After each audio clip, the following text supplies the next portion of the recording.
Muling ipinagpatuloy ng House Committee on Justice ang pagdinig kaugnay ng mareklamong impeachment laban kay Vice President Sara Duterte nitong Miyerkules, March 18, 2026. Sa naturang pagdinig, idiniklara ng House Committee on Justice Chairwoman Attorney Jinky Luistro na sufficient in ground ang ikatlo at ikaapat na impeachment complaints laban kay Vice President Sara Duterte. Napagpasyahan ng komite na may sapat na batayan ang mga reklamong isinampa laban sa Vice Presidente. Ayon sa mga mambabatas, ang desisyong ito ay hindi pa nangangahulugan ng pagkakasala, kundi isang hagbang upang masusing suriin ang may ebidensya at aligasyon laban kay Duterte. Magsisimula sa March 25, 2026 ang hearing proper ng dalawang impeachment complaints na inihain laban kay VP Sara Duterte.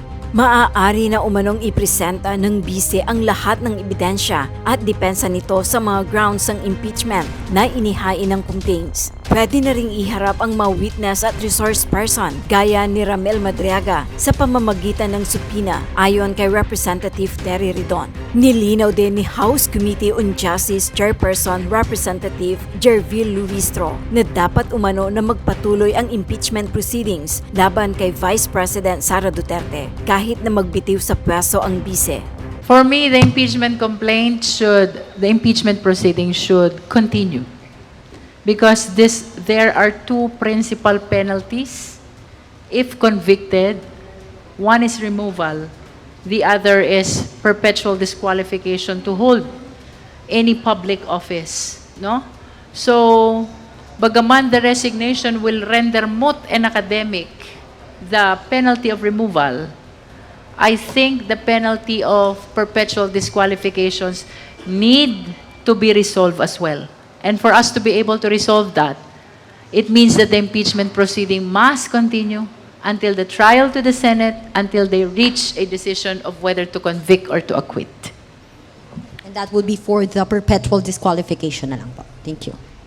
Sinabi niya ito sa isang press conference matapos ideklara ng komite na sufficient in grounds ang ikatlo at ikaapat na impeachment complaints laban kay Vice President Sara Duterte. Samantala, nilinaw ni Attorney Michael Powa, isa sa mga legal counsel ni Vice President Sara Duterte, na wala pang desisyon kung personal na haharap ang Vice Presidente sa mga mambabata sa pagsisimula ng kanyang impeachment trial sa March 25. Ayon kay Powa, hindi rin naman kinakailangan sa umiiral na mga patakaran ang kanyang pagdalo at anumang magiging hagbang ay ibabatay sa kanyang karapatan at sa payo ng kanyang mga abogado. Answer out ad cautelam and the manifestation of waiver of filing of reply of both the complainants of the third and the fourth impeachment complaint. I was explaining kanina that because of the waiver of reply in the third and fourth impeachment complaint, it rendered the answer of the respondent as the last responsive pleading. And considering that it is the last, it is therefore further considered, submitted for the purpose of determination of the existence of sufficient ground that supports the impeachment complaint. Well, apparently, walang masyadong mai-comment ang mga members, and the reason is because the answer did not address the allegations of offenses and grounds. No? So, to summarize, ang naging laman ng answer revolve on the allegation of violation of due process and failure to state ultimate facts. No? But to be candid, this is not for us to address anymore. Committee on Justice is not the proper forum if the allegation is violation of due process and failure to state ultimate facts. The proper remedy is not to go to the Committee on Justice. Instead, it is to go to the Supreme Court. That is why the Honorable Tino, I think it was him who made mention of the possibility of the respondent going to the Supreme Court again. No? Nonetheless, in my capacity as Justice Chair, I maintain the position that the committee observed the necessary requirement of due process. As a matter of fact, the filing of answer is part of due process, but it was not substantially availed of in view of the fact that the allegations in the answer are not responsive to the allegations in the complaint. Kasi pag sumasagot ka, dapat sagot yun dun sa complaint eh. But indeed, it did not delve on the allegations in the complaint. That is why some members are saying that the answer is not really an answer. Instead, it is a motion to dismiss, which under Section 6 of the Rules of Impeachment is prohibited to be filed during the period for filing an answer, to be specific, no? So, that's one. And as you have witnessed, nauubusan na yung mga kongs ng ima-manifest. Again, the reason is, wala kasing laman yung sagot except the issue of violation of due process and failure to state ultimate facts, no? And that explains also while SDML Nonoy Defensor timely move to proceed to voting. Iisa pa lang ang nakakapag-manifest dun sa fourth impeachment complaint. Actually, not only SDML Defensor, even DS Janet Garin was waiting to be recognized on the same intention of proceeding to vote. Also, the Honorable Rodriguez, Rufus Rodriguez, he has been whispering to proceed to voting. Again, the reason behind this is because there's no subject matter of manifestation really, because the answer does not contain allegations responsive to the offense and to the ground. Instead, it contains only allegations of violation of due process and failures to state ultimate facts, no? So, to summarize, we finished the deliberation on the third and the fourth for the purpose of the determination of sufficiency in ground. And ultimately, the members moved, the members seconded the motion, and no one objected. That is the reason why the chair proceeded to declare the sufficiency in ground of the two impeachment complaints. If there is no objection, it means that the justice members are unanimous in approving the motion raised by a member. So and in addition to that, formally terminate natin yung step 3, that is the determination of sufficiency in ground. And we made mention as well that we are shifting to step 4 already. That is the hearing proper, for which reason we announced predetermined dates. Kaya predetermined is because we were able to consider those dates only this morning. No? Only this morning. And that is, of course, on the assumption that the committee will declare sufficiency in ground. No? Kahapon, hindi pa namin ma-final really what's gonna happen in today's hearing except for preliminary matters because we haven't heard about the fourth impeachment complaint. Ang una lang naming narinig is the waiver of the complainant of the third impeachment complaint. But for the fourth, I don't know, I think it was later in the afternoon when they filed their manifestation for waiver of their reply. No? So, we announced already that March 25 and then April 14, 22, and 29 are the initial schedules. We will definitely schedule further should the same be necessary. No? So, for our opening statement, that would be all. Thank you.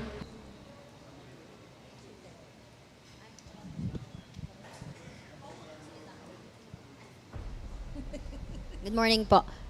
Kapansin-pansin po yung wala nga pong nag-object, ano? Wala rin si Kong Bong Suntay doon sa proceeding kanina. Nagulat po ba kayo hindi rin po nag-object itong si Kong Paulo Marcoleta? Hindi siya makaka-object kasi hindi siya member.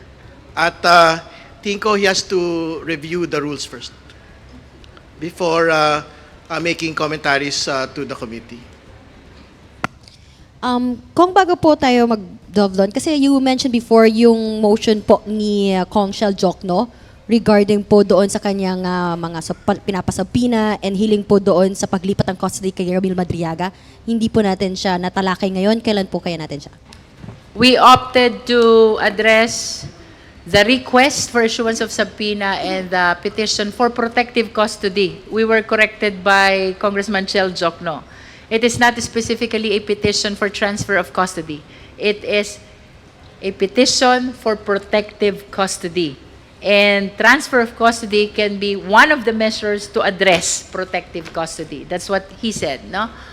We opted to defer the deliberation on this request and petition because this should be part of the hearing proper, no?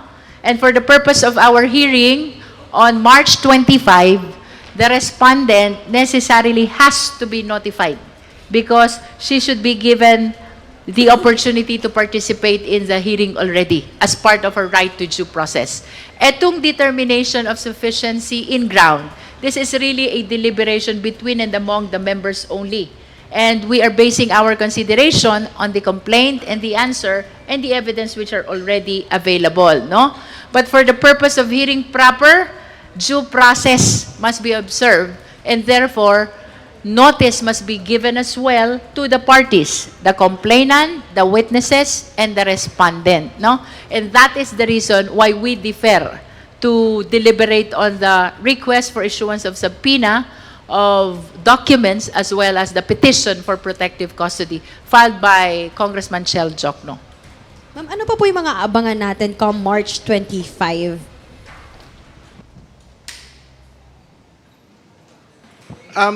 Well, marami pong mga i-dispose, no, na motions po doon.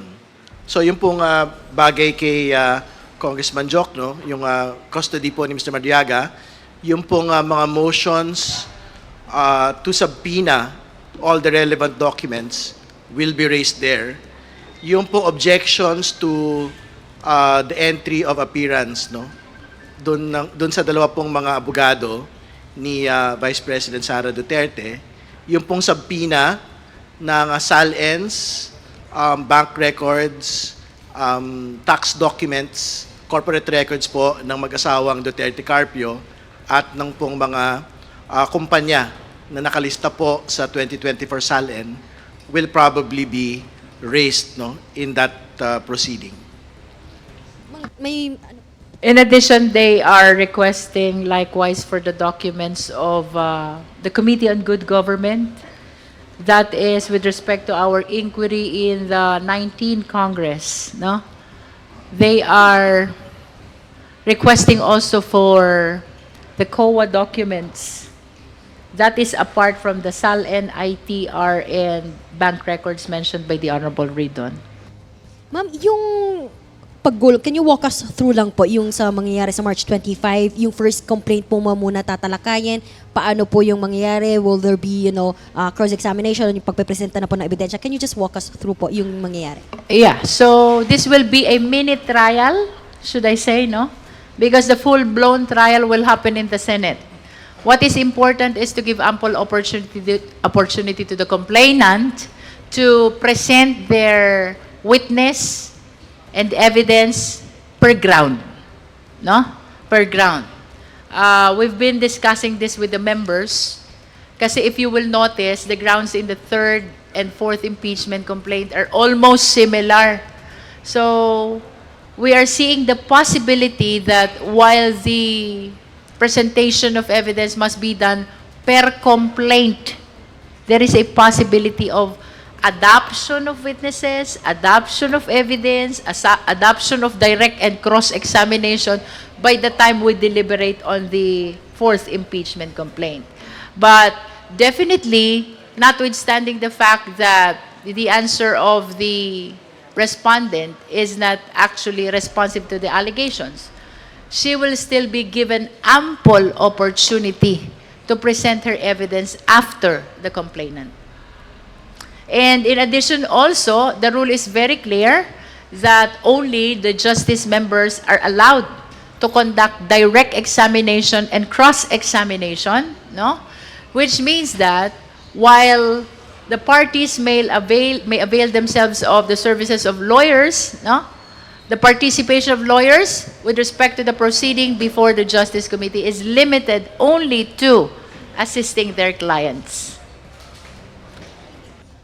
Ma'am, paano po yun? Kunyari, di ba we'll be inviting the respondent, VP Sara. Pag hindi pa siya pumunta, sino po yung pwede magsalita in behalf of her? Ang tanong ko, how can the lawyer assist if the client is not present? So, it's mandatory for her to appear before the House Justice Committee because how can the lawyer assist her if the respondent is not present? As I have been explaining, this is her prerogative. Her presence during the hearing proper and even her presentation of evidence is actually part of her right to due process. As to whether he will avail of the same, it depends on her. That is an option that belongs to the respondent. But as to your question, what will happen to the lawyer if the respondent is not around? According to the rules, only the justice members are allowed to conduct direct examination and cross-examination. So I wish to raise the same question. How will the lawyer participate or how will the lawyer assist? Actually, they're not allowed to participate. That's why kanina, when Attorney Ligutan confirmed the manifestation of waiver of reply, I placed it on record that his participation is in his capacity as an attorney in fact, representative, and not in his capacity as a lawyer. No? Because in as far as lawyers are concerned, the rule is clear. Only justice members are allowed to conduct direct and cross. And the participation of lawyers are limited only to assisting clients. Who are the clients? The complainant, the witness, and the respondent. So kung wala yung parties, kung wala yung client, how will the lawyers assist? But the House Justice Committee can still conduct a mini trial even without the respondent. It is incumbent upon the respondent to present her evidence. So, if the respondent is not interested to present her evidence, I don't think that there will be proper party to do that presentation in behalf of the Vice President. Right po. Yung isa po sa mga counsel ng complainants sa third impeachment complaint, particularly Attorney Ligutan, he believes po and he is anticipating na ko-questionin po itong proceedings before the Supreme Court. And even one of your members, si Congressman Tino po, naniniwala rin na ganun. Do you share the same sentiment and how does the House Justice Committee prepare for it?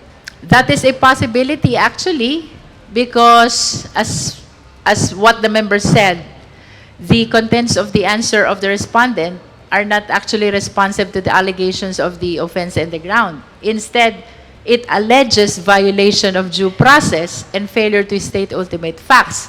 And these are matters which should not be addressed to the Justice Committee. This should be addressed to the Supreme Court via a petition. So, yes, I see that possibility. But how does the Justice Panel prepare for it? We will simply proceed. Kung walang TRO, kung walang temporary restraining order, at kung wala namang adverse declaration pa, ang Supreme Court on the legality or constitutionality of our proceeding, this is a constitutional duty. So, we have to continue hearing the impeachment complaint. Hello po. Dito po, sa kabila. Kenneth. Yeah. Baka po pwedeng maliwanagan what will happen if the Vice President won't attend itong mini trial nga po. Ano yung mangyayari? Magpapatuloy pa rin po ba yung proceedings? If she doesn't attend. Una, nakalagay po sa rules no na meron pong karapatan mag-present ng ebidensya ang respondent, no. So, the Vice President in each and every ground will be allowed to present her evidence against the evidence that will be presented by the complainants. No? So, ibang bagay pa ho if she will not opt to provide this particular option, no? Will not use this particular option for her to present her evidence. No? So, kung hindi niya gamitin yun, tuloy pa rin ho yung pong proceedings on a per ground basis. Pero sino po yung magpe-present ng evidence for the respondent if she won't attend the hearings po? Well, my understanding is it should be the respondent that should present, no, the evidence and should elicit yung presentation po ng evidence po niya. No? So, we will discuss with the committee kung ano pa ho yung mga pwedeng mga gawin relating to the presentation of evidence, not just of the Vice President, but of the respondent, but also of the complainants. No? Pero my understanding is, ang kailangan po talaga magpresenta ron, yung pong respondent. Kasi ang magpipresenta for the other side would be the complainants themselves. And based on the Vice President's initial reply, how does the panel expect the proceedings to ano yung mangyayari sa committee once the hearings happen, given how the Vice President responded to the charges, to the allegations against her? Well, hindi naman ho natin pinapangunahan yung Pangulong Pangulo, no, on how they will conduct themselves in the course of the proceedings. No? So, ang gagawin po ng komite, there will be a portion in the presentation of evidence that is reserved for the respondent, for the Vice President, for them to present their evidence. No? So, that will be secured in each and every stage of the proceeding, whether or not she will avail of it. Kong Eden Santos po from Net25. Kasi po kanina sinasabi niyo lahat dun sa hearing na hindi sumagot ang Vice Presidente. Well, in fact, yung kanyang isinumite ay consolidated verified answer ad cautelam. Paano po nasabi na hindi siya sumagot? Well, in fact, doon malinaw na answer. At ang sabi po sa number 1, hindi po naiiba doon sa 2025 articles of impeachment yung i-final po ngayong 20th Congress. So, sinagot niya yung final na mga reklamo. Ang sabi lang niya ay hindi siya naiiba doon sa mga naunang 19 Congress. So, recycled. Yun po ang sagot niya. Actually, the reason why the Justice member said that this is similar to the answer to the first impeachment complaint is because the answer to the first and the answer to the second both did not respond to the allegations of offenses and grounds. Instead, they raised this issue of unconstitutionality, violation of due process. That is why, si Joel ba yun? One of the Justice members said that this is similar to the answer that was filed to the first impeachment complaint. You know, there is an existing rule which says that you examine the pleading and you assess it not on the basis of the title, but on the basis of the allegations in the body, no? And the observation of the Justice members, bagaman ang kanyang titulo ay consolidated answer, if you read the allegations, considering that they are not responsive to the offenses and the grounds, it is more of a motion to dismiss rather than an answer to the complaint. You judge the pleading not on the basis of the title. You judge it on the basis of the allegations in the body. Pero po yung naglalaman din po yung kanyang sagot nung ilang grounds na hindi nga lang talaga yung That's correct. grounds That's correct. They point were for point. cited by Kong Rufus. As a matter of fact, in response to the allegations of misuse of confidential fund, they merely cited that there's a pending petition for review with the COA. But sinabi din ni Kong Rufus, no details. And that is why Kong Rufus said, I am in favor of proceeding to the declaration of sufficiency in ground. Good afternoon po, Haji Kaaminyo sa Brigada News FM.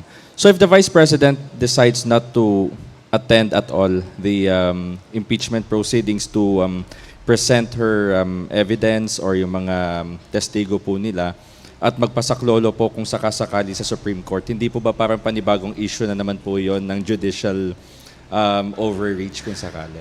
We cannot actually stop them from going to the Supreme Court, no? At any stage of our proceeding in the Justice Committee, they have always the prerogative of going to the Supreme Court to question the legality of our proceeding, no? But that is her prerogative, and the only option we have is to continue on this impeachment proceeding for as long as there is no TRO yet, and for as long as there is no adverse declaration yet of the highest tribunal. At ano po yung pwedeng implication or indication po nun kung sakaling sa Supreme Court nga po ulit yung magiging labanan? Well, makikita ho natin yung pagka nagpunta sila sa Korte Suprema na. Pero handa naman ho yung komite na harapin po yung lahat ng aspeto na pwede hong banggitin, no, ng Pangalawang Pangulo. Dahil I think as far as we're concerned, from the beginning up until today and moving forward, yung po nga binabanggit niya na wala daw pong due process, hindi ho yung totoo. Di ba? I think that has been reiterated ever since the answer has already been given, no, since Monday. No? So, and pangalawa, hindi din ho totoo na walang ultimate facts na binabanggit. Merong rereading nga ho kanina nung mga facts na papatunayan in the course of the proceeding. So, we will wait. If there will be a resort to the Supreme Court, then that will happen. Pero katulad ng binanggit po niya, Chair Jinky, for as long as there is no temporary restraining order on the proceedings, the Justice Committee will fulfill its mandate to prosecute this up until the very end. Thank you po.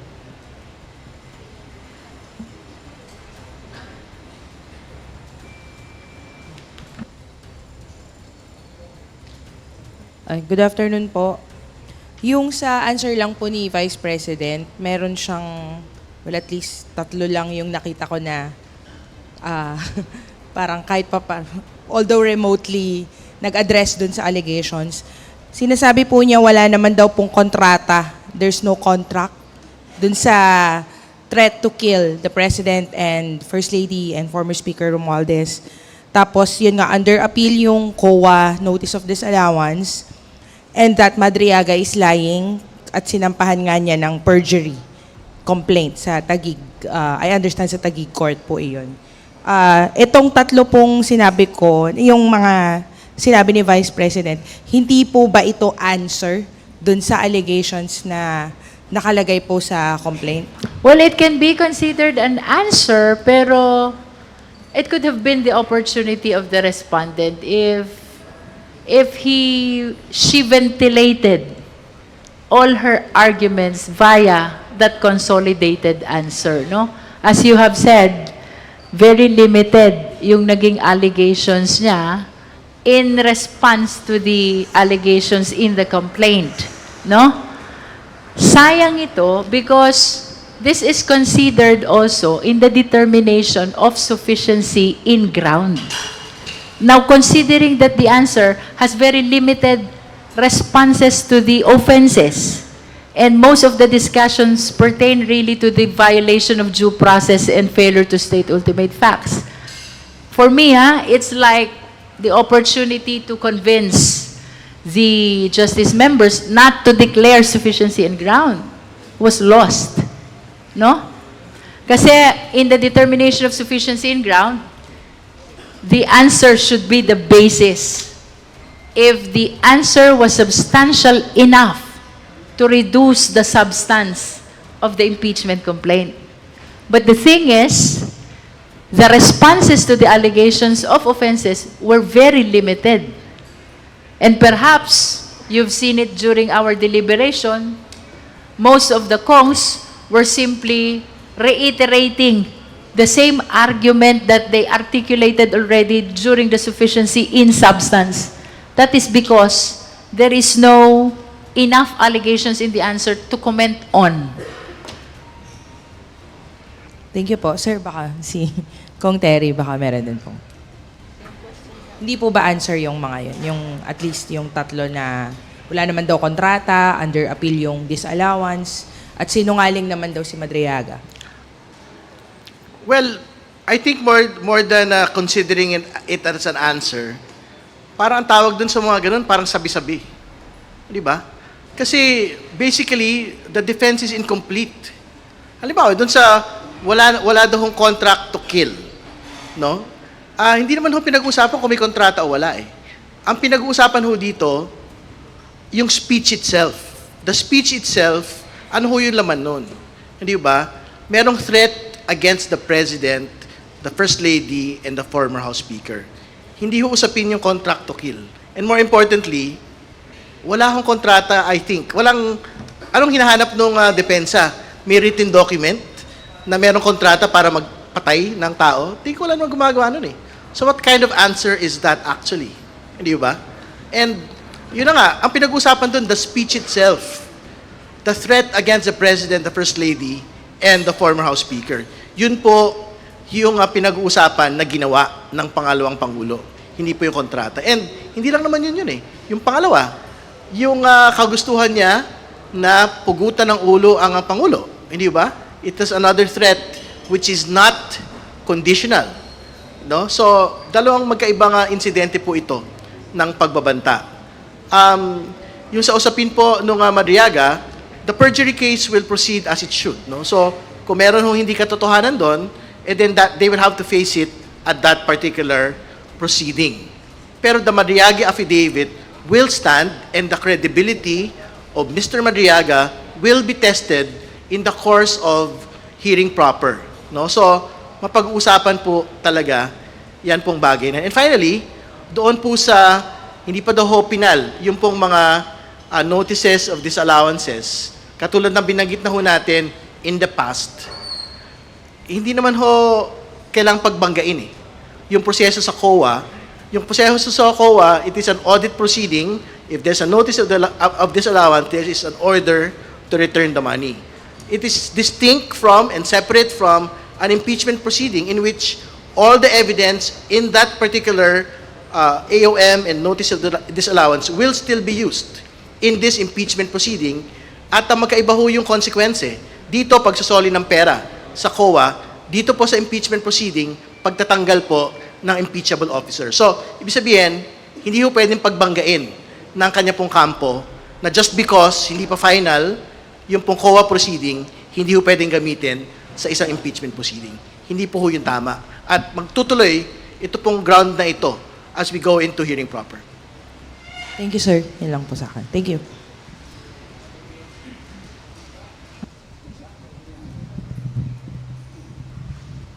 Chair, good afternoon po. When will the notices for the complainants and the VP be sent out? And expected po ba yung both camps to appear on March 25? We will be sending the notice as soon as possible. No? For the complainant, I think we can anticipate that they will come because they are the party who filed this impeachment complaints with the House of Representatives through the Office of the Secretary General. But for the respondent, the Vice President, that is actually her prerogative, whether she will attend or she will not attend. But her presence, but the notice will mention the March 25 date. Yes. Okay. Tapos, dun po sa pag-present ng evidence, is it third complainants and then VP and then fourth and then VP? That's correct. Not third and fourth, then VP. No, we should give opportunity to counter the evidence of the complainant by the respondent. So the proper flow should be presentation of the complainant of evidence during on the third impeachment complaint, presentation by the respondent on the third impeachment complaint, and then we proceed to the presentation of complainant on the fourth impeachment complaint, and then presentation of respondent on the fourth impeachment complaint.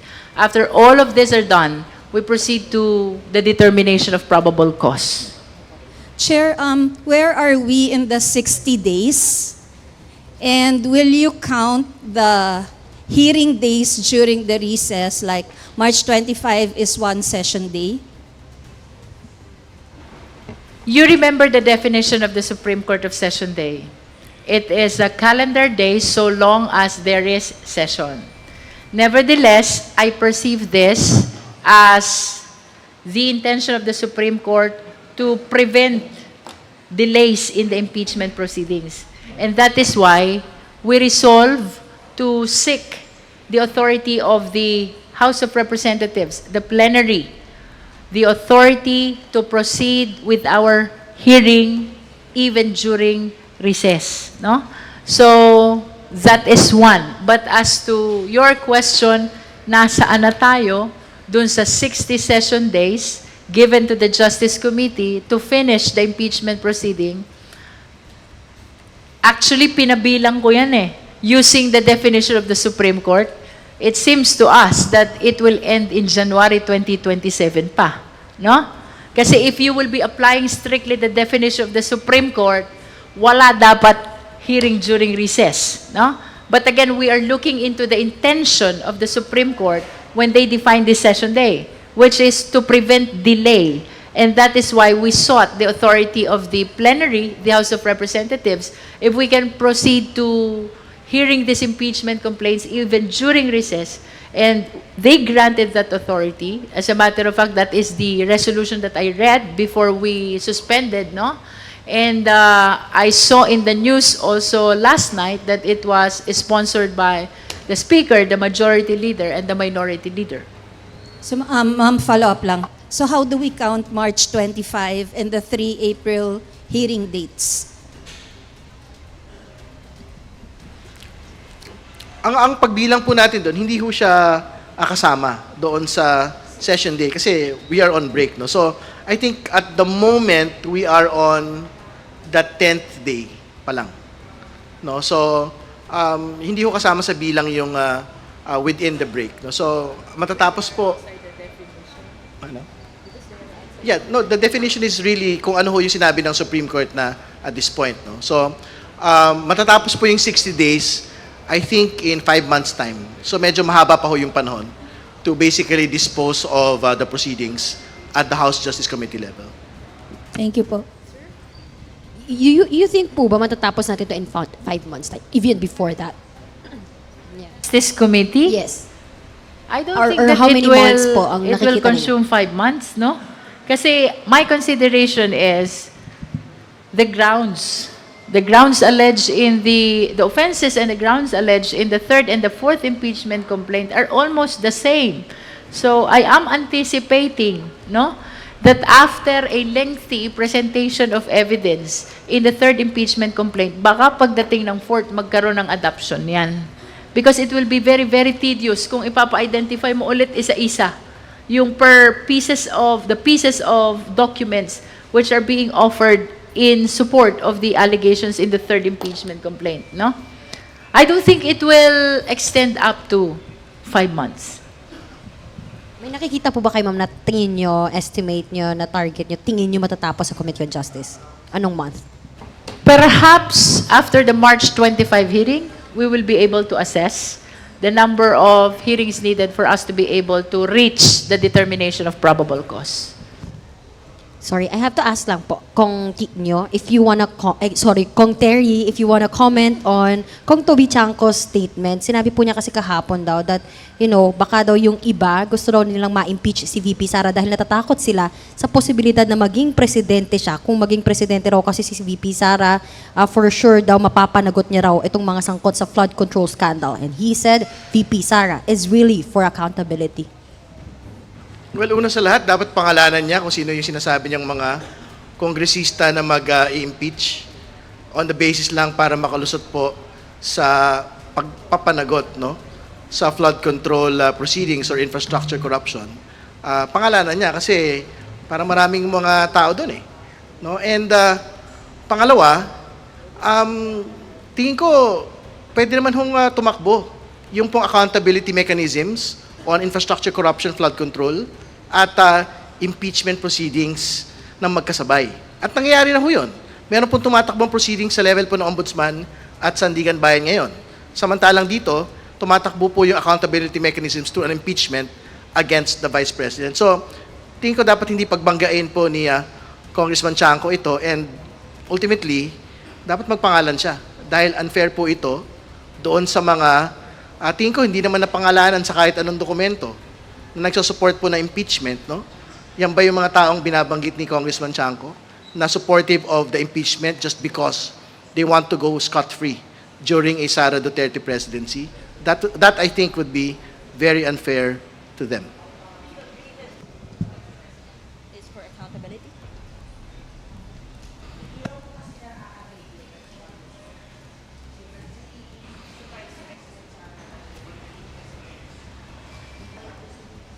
Well, first of all, 1,000,000% is something that does not exist in math, no?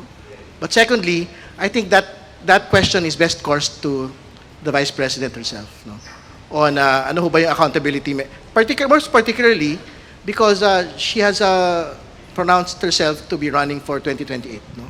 So I think questions on accountability and accountability mechanisms is something that should be squarely asked to her, no? Kasi that is something that should be a pillar of any presidential candidate, hindi ba?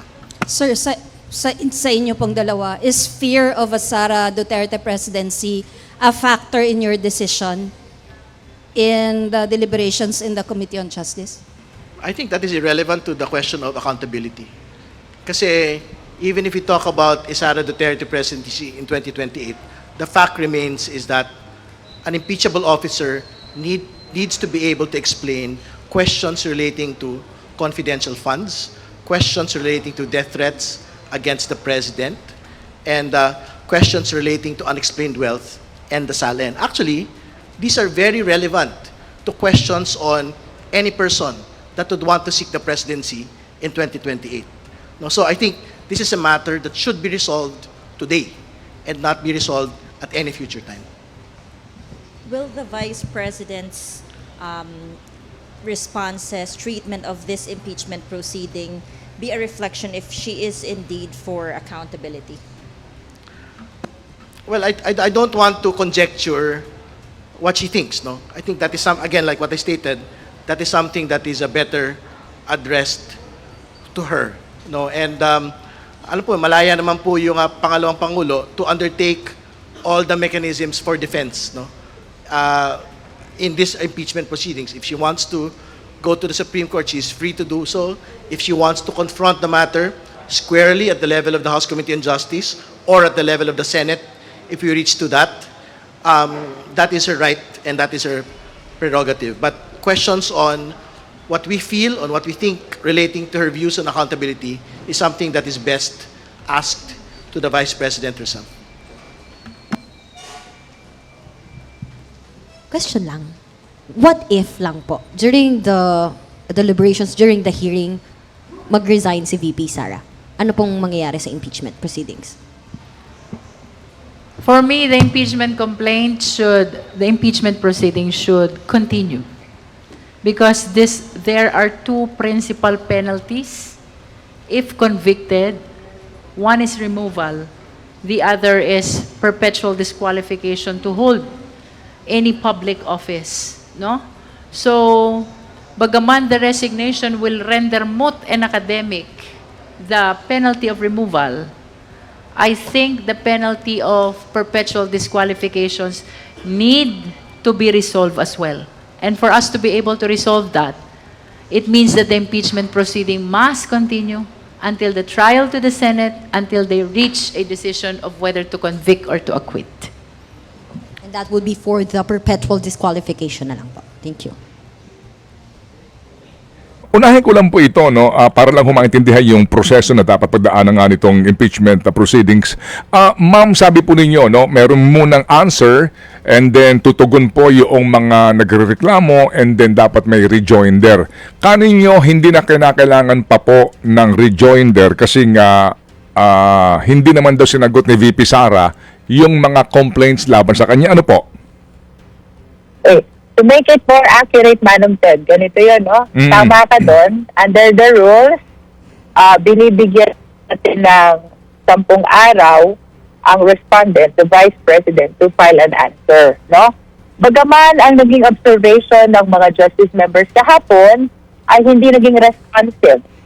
Hindi sinagot ang mga aligasyon ng offenses at grounds kahapon sa answer. hindi naman yun ang dahilan kung bakit umigsi yung period for responsive pleading.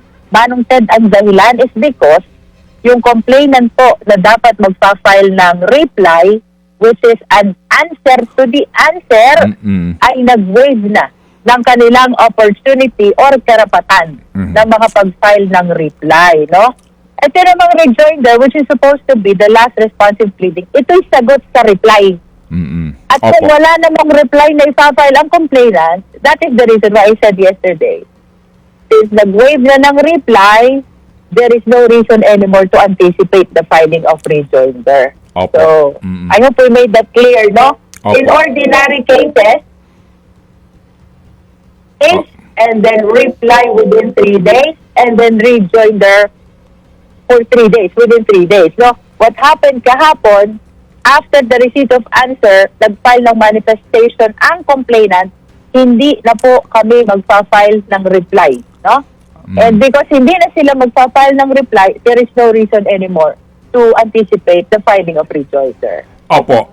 Ma'am, wala ho dong teknikalidad na maaring ma-erase ang kampo ni VP Sara na sila po ay obligado pa ring mag-respond doon po sa sinasabing waiver ng complainants. Wala na po masisili pa dong technicality. I am certain, Manong Ted, wala. Kasi karapatan nyo ng complainant whether they wish to file a reply or not. At naging malinaw kahapon sa kanilang manifestasyon na hindi na sila magpa-file ng reply. No? At dahil wala namang reply, wala ring dahilan para mag-file pa ang Vice President ng rejoinder. Okay. About the comment to the manifestation of waiver, that is a right of the complainant to waive. Kung sino ang may karapatan, siya rin ang may karapatang mag-waive. Just like yung sinasabi natin presence or participation ni VP sa hearing proper. Dumating siya or hindi, that is actually her choice. Pag hindi siya dumating, that will simply be considered as her waiver to be present. Okay. Ma'am, hindi ho ba ang mga grounds po para po sa impeachment ni VP Sara kasama yung unexplained wealth at saka daw po yung violations sa SAL-NT po ba? That is correct, Manong Ted. Okay. Ang claim po ng kampo ni VP Sara na dito po sa aligasyon na ito, wala ngang ultimate facts. At ito nga daw po based on speculation and built on conclusion. Ano ho ang hawak ng komite based on the complaint na may nagpapatunay na totoo pong merong unexplained wealth ang BP at maging merong mga irregularidad sa kanyang SAL-N?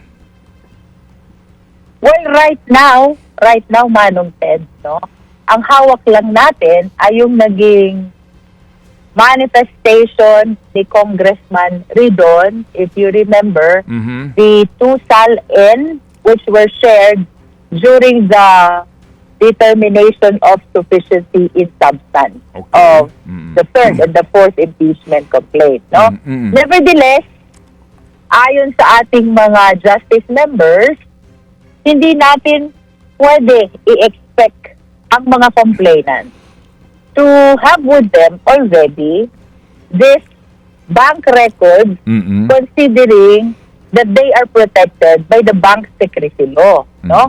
As a matter of fact, maliwanag sa batas na itong impeachment cases, this is the only opportunity kung saan pwedeng mag-request ang complainant ng subpoena of bank records. That is through the compulsory processes power granted to the House of Representatives and even to the Senate. No?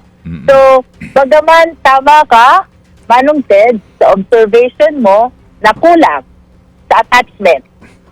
But the explanation to this, according to the members, they cannot avail yet of the bank record protected by the bank secrecy law. And they are actually taking advantage of this process, the impeachment process, to be able to present those bank records in support of the allegations of unexplained wealth, no? So, ito naman, in-explain na ni Kong Terry Ridon during his manifestation. His theory about the offense committed is dapat yung kanyang nag-generate na income wherever they come from should be disclosed either in the SALN or in the income tax return. Otherwise, kung hindi madi-disclose, his theory is that constitutes unexplained wealth. Opo. Pero ma'am, para lang ho medyo ma-fortify pa po natin ang inyo pong katwiran dito sa isyong ito. If I may just again ask you, doon sa sinasabi ng mga abogado ni VP Sara na ang proseso kasi evidence muna bago ang hearing. No, so lumalabas daw po na sa ngayon ang Justice Committee ay naghahanap pa lang ng ebidensya sa particular na grounds na ito na unexplained wealth at yung SALN violation.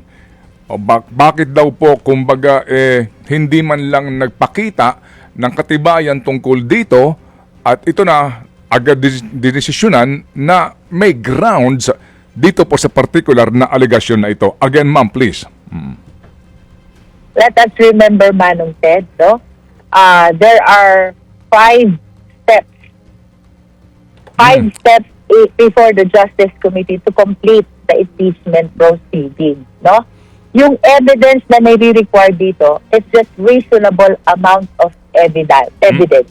It is not substantial evidence, it is not probable cause, lalo namang hinding proof beyond reasonable doubt, no? As a matter of fact, to be specific, nowhere in the rules will you see the amount of evidence required.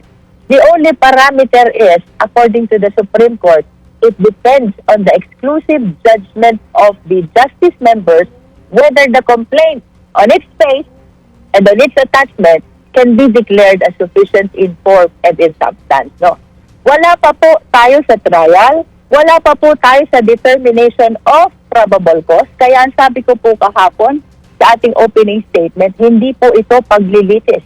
We are just trying to find reasons which will justify the continuation of our impeachment proceeding. No? So granting na wala pang bank record, granting that the SALN available to the committee is the 2 SALN which were manifested, shared by Congressman Ridon, we took note of the fact that this bank records cannot be availed of yet by the complainant. As a matter of fact, they need to make use or explore the compulsory power of the Justice Committee to be able to avail themselves of these bank records and present them before us in support of the allegations of unexplained wealth. Now, with regards to SALN and even ITR, ito naman ay public records which are easy to actually inquire into and to present, no? And to complete the explanation, Manong Ted, no? Ang hinahanap pa lang ho natin dito, tapat na dahilan to move forward. Okay. And under the rules, nowhere will you see. Wala naman nung sinabi ang rules na ang kailangan ay substantial evidence. Wala naman nung sinabi ang rules na kailangan na ng probable cause.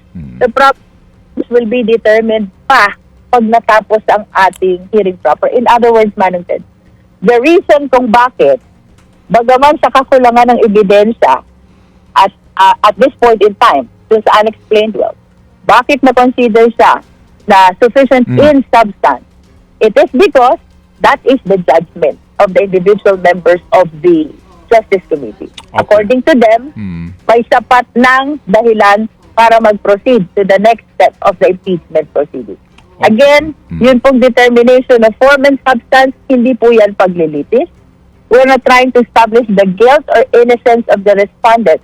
We're trying to find reasonable justification kung bakit magtutuloy-tuloy ang impeachment proceeding. The same is true dun sa nangyari kahapon, Manong Ted, which is determination naman of sufficiency in ground. Hindi rin yung paglilitis. Ang hinahanap natin, reasonable justification why we should proceed to hearing proper. No? Opo. And the thing is, Manong Ted, ang naging observation ng mga justice members kahapon, sayang yung answer ni VP because it failed to respond directly to the allegations of offenses and grounds which could have convinced the justice members not to vote in towards the declaration of sufficiency in ground Okay. na sana na-prevent yung pagtutuloy-tuloy doon sa Okay. hearing proper. Sige po. So ma'am, inyo po na ipaliwanag na klaro yung 5 baitang na dadaanan po nitong prosesong ito. So ito pong susunod yung hearing ay pagpupulong, ito na po yung ika-4 na baitang, hindi po ba? Ito na po yung hearing. Tama po Okay, yun. sige. So, Tama po yun. Apo, sa hearing na iyan, Madam Chair, yan ba yung appropriate time para po may magmosyon? Ano bang kaparaanan para ho maglabas ng subpoena ducis tecum ang komite para po doon sa bank records at ilang pang mga kakailanganing dokumento para po magkaroon ng ebidensya sa aligasyon po ng ang unexplained wealth at irregularidad sa SALN. Yes. As a matter of fact, Manong Ted, pag binasa mo yung rules, pagkatapos ng declaration of sufficiency in ground na nangyari kahapon, no, mag-uumpisa naman ang hearing proper. At dito sa hearing proper, dito pinapayagan na ang Justice Committee to act on the motions or whatever request the parties may have in relation to the impeachment complaint, no? So, we place on record kahapon the fact na may natanggap na ang committee na this is a request actually, not a motion, a request for the issuance of subpoena of various documents, no? To name some, ang kasama dyan yung documents from AMLA, documents from COA, and even the documents from the Committee on Good Government during the inquiry back in the 19th Congress, no? Okay. This was headed by Kong Joel Sua during that time, no? About the petition naman, which we placed on record also, I was corrected in fact by Congressman Cheljoc, no? The petition was to invoke the protective custody of the HREP or the House of Representatives in favor of the witnesses, no? It is not necessarily transfer of custody, sabi ni Kong Cheljoc, no? It is an invocation of the power of the House of Representatives to take protective custody, and the transfer of custody is just one of the various measures na pwedeng i-consider ng House of Representatives. Opo. So, during the hearing proper, ito po iti-take up na ng committee. And since the committee is a collegial body, hindi po yan pwedeng desisyonan ng chair alone. Hindi po yan pwedeng desisyonan ng few members lang. In other words, it has to be with the consensus of the justice members, no? So kung wala namang mag-o-oppose, just like what happened kahapon, it can be considered as unanimously approved. Pero kung may mag-o-oppose, palaging ang ating resort is to divide the House or to proceed to vote. Opo. So sino po, ma'am, dapat dito ang kasi kaninyo meron ng request, no, dito po sa mga dokumentong ito. Sa hearing proper po, ito ho dapat idaan sa motion yung subpoena ho ba agad o request pa muna? Ano ho ba ang inyong naiisip po na posibleng mangyari po dito? Sa usapin po ng bank records, AMLAC records, and SALN. Whether this is a request or a motion, a justice member should be able to formalize that during the hearing proper. And I wish to state for a fact na si Kong Cheljoc, no, is a justice member, no? So I anticipate that he will be formalizing that into a motion, the request for the issuance of subpoena during the hearing proper, no? Okay. I in fact instructed or directed the committee secretariat to help Kong Cheljoc, no, furnished copy of the request for issuance of subpoena as well as the petition for protective custody to the respondent for whatever course of action they wish to take. Opo. That's relevant nga kay Madriaga. And again, doon nga po sa sipin po nitong subpoena sa mga bank documents, bank records. Ma'am, kapag po hindi sumunod ang bangko sa subpoena po ng House, kung sakali man, meron hubang penalty ang bangko dyan? Well, alam mo kasi yung failure to obey lawful orders of courts of law, that includes the power of the Justice Committee to compel the production of these documents by way of subpoena, no? Ang consequence nito, they can be cited in contempt for failure to obey a lawful order of the impeachment proceeding, something like that, no? So that is how it is being addressed in case it will not be obeyed or responded to by banks. Pero ang nakita ko kahapon sa request, Manong Ted, is not yet the bank. It is AMLA. AMLA documents ang ipinapaproduce by way of their request for issuance of subpoena duces seco. Hindi pa bank. Okay, opo. And then we will have to wait nga kung ito ba'y magiging ma-raise itong isyong ito.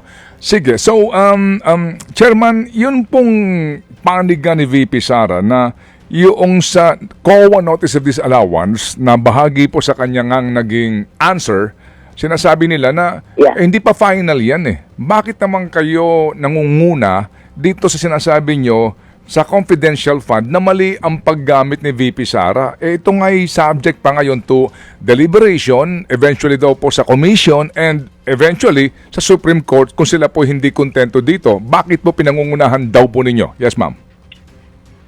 With that argument, Manong Ted, that means that the Justice Committee has to wait until the last resort of filing a petition in the Supreme Court and the latter's resolution of the issues raised in the petition, no?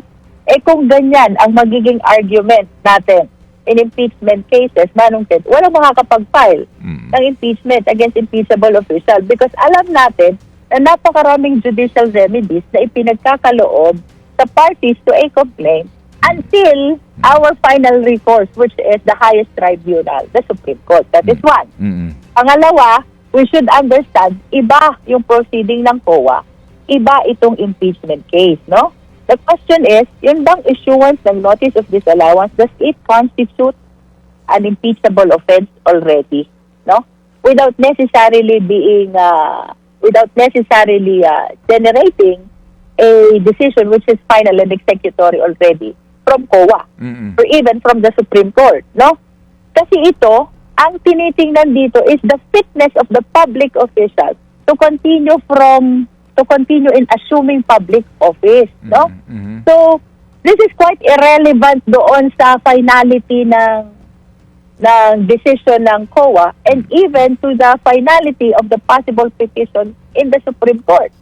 Pwede, Manong Ted, na from the notice of disallowance, may basis ng makita ang justice members, at least for the purpose of proceeding to the next step of the impeachment proceeding. Let us take note, Manong Ted, para po hindi malito ang ating kapwa Pilipino. Ito pong ginagawa ng Justice Committee is similar to a preliminary investigation na ginagawa ng mga piskal in a criminal case, no? So, pag natapos po ito, ang magiging desisyon ng justice members ay may probable cause ba o wala? Kung may probable cause, isampa natin sa korte. Okay. Dito naman sa impeachment proceeding, kung may probable cause, transmit natin sa Senate, no? But what I am trying to point out, Manong Ted, we are not yet requiring a huge quantum of evidence. Wala pa po tayong hinihinging malaking amount ng ebidensya. As a matter of fact, dun pa yun mangyayari sa last step. The only thing that we are trying to find here, as guided by the rules, may reasonable justification ba to proceed to the next step of the impeachment proceeding. No? Okay, opo, sige. So, Chairman, yung pong notice of disallowance ng COA, mismo po, lahat ba ng dokumento nito hawak na ng komite? Yung bahong mga dokumento ng pagtanggap ni Mary Grace Piatos, Chippy McDonald, Carlos Miguel Wishi, ito hong lahat ng ito. Ito bang mga dokumentong ito hawak na po ng komite o ito po ay hihingiin pa lang po ninyo sa COA? Wala pa pong hawak na ganyan ang Justice Committee, no? As a matter of fact, that is part of the request for issuance of subpoena duces tecum of all the COA documents which were used by the Committee on Good Government or the Blue Ribbon Committee of the House, then presided by Congressman Joel Chua in the 19th Congress. You will remember, Manong Ted, dito unang na-establish itong allegations of misuse of confidential funds. 19th Congress sa hearing ng Good Government. So there were documents which were presented during that hearing, and I know for a fact na ang kasama doon sa request ng the Congressman Sel Jokno is issuance of subpoena of documents of the Committee on Good Government of the House of Representatives as well as documents from COA. Pero if your question is may hawak na ba kami? Wala, except for some na naka-attach doon sa impeachment complaint. Opo. Meron ho ba mang posibilidad ho na yung mga taong tumanggap ng confidential fund gamit ang mga alias na ito ay malantad sa inyo pong mga pagdinig, ma'am, sa hearing? That is a very big possibility because we're trying to establish here the money trail of the confidential fund. Saan ba napunta? Kasi ang sabi nitong ating SDO na dalawa, si Gina Acosta at saka si Fajarda, Special Disbursing Officer ang tawag sa SDO. Binigay po namin kay Colonel Lachica, sabi nung isa, binigay po namin kay Colonel Nolasco. After that, saan napunta? Considering that the acknowledgement of receipt of money bears the name of Mary Grace Piatos, so on and so forth, di ba?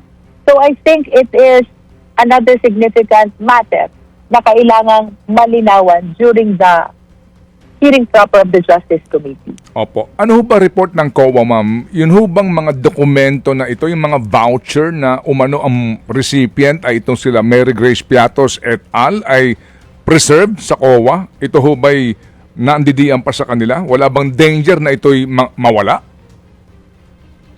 Well, I think they presented that already in the 19th Congress, the Good Government Committee, no? At wala naman tayong na-receive na information that these documents are no longer available. So I wish to believe that they are intact with COA.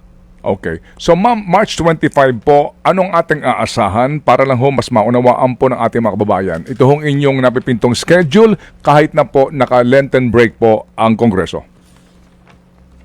Manong Ted, we are about to discuss our ground rules, no, for the purpose of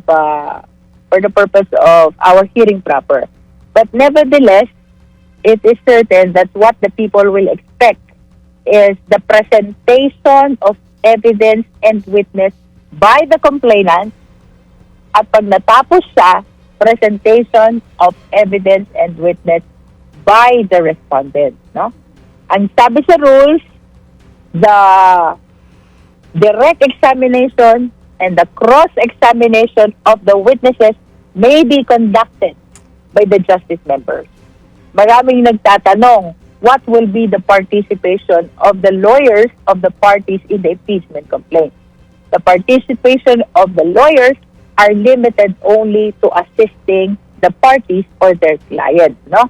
It is also during this hearing proper where we will be acting on the request for issuance of subpoena as well as the petition for protective custody. Again, the Justice Committee is a collegial body. So if the question is how are you going to resolve these motions and requests, it will be done by way of motion. Opo. Kung walang mag-o-object, it means unanimously approved. Otherwise, we will be proceeding to vote. Okay. So, Pag kompleto na yan, Manong Ted, tapos na lahat ng witness na isalang na, lahat ng documents na ipresenta na both the complainant and the respondent. That is the time we vote on the existence of probable cause, no? Opo. Kung ano man ang maging decision ng Justice Committee about the probable cause, we will be forwarding to the plenary subject to the decision of at least one-third vote of all the members of the House of Representatives. Opo. If it is in the affirmative, it warrants transmittal to the Senate. If it is in the negative or hindi namin ma-reach yung one-third vote in the floor, it is equivalent to the dismissal of the impeachment complaint. Okay. So Ma'am, at least that is the entirety of our process. opo. Ma'am, ito po, pahabol lang po. Last question from Chacha. Go, Yes Cha. po, oo. Rep, ang madalas po sinasabi nila ang impeachment legal process but also a political process. Paano po natin sisiguruhin sa publiko na yung magiging desisyon ng committee members kung dapat nga pong ituloy-tuloy at umakyat sa Senado ito pong impeachment complaint laban kay VP Sara Duterte will purely be based on evidence rather than politics? Ano po ang kasiguraduhan na gusto nating ibigay sa mga nakikinig at nanonood sa atin ngayon? DJ, of course, lahat ng hearings natin naka-live stream. Yes no? po. At itong mga justice members who are discharging a function similar to a fiscal or a prosecutor is subject to the judgment also of the respective constituents. Mhm. So, bagaman it is political, it is not enough na boboto ka lang in accordance with the position of your political party. Because if the decision of your political party is not in accordance with the existing evidence that supports or does not support the impeachment complaint, you will be subjected to the judgment of your constituents. No? Just like me, for example, I have constituents in Batangas. Mhm. Dapat ang decision ko, apart from considering the position of the political party where I belong, that is Lakas, no? Dapat ang decision ko, naaayon din sa ebidensyang inilatag ng parties. Otherwise, I might be judged by my constituents on the next election. So I Okay. think from that point, we can give an assurance to the sovereign Filipino people that the justice members will be considering the evidence which will be presented by both parties in the determination of the existence of probable cause, which will be the deciding factor whether that will go to the plenary or otherwise. Meron pong aligasyon si Toby Tiangco ng Navotas na meron daw pong kapalit ito hong mga nandidiyan po sa komite para pumabor sa pagpapatuloy po ng impeachment process, ma'am. Short reaction, please. Ano daw kapalit? Wala akong alam na kapalit, no? Kasi I've been working on this because, of course, I feel the obligation to head the Justice Committee, to be able to come up with an orderly proceeding, an organized proceeding, and of course a decision which will be acceptable to the people. A decision which can be justified based on the evidence presented, no? I don't know anything na tinutukoy ni Congressman Toby Tiangco na kapalit ng aming nagiging judgment, decision, or position with regards to this impeachment complaint. For us, for me, no? Of course, I cannot speak for others, but for me, talagang I see this as my constitutional duty that I should be able to discharge. Opo.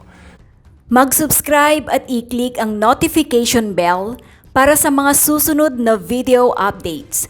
Maraming salamat po.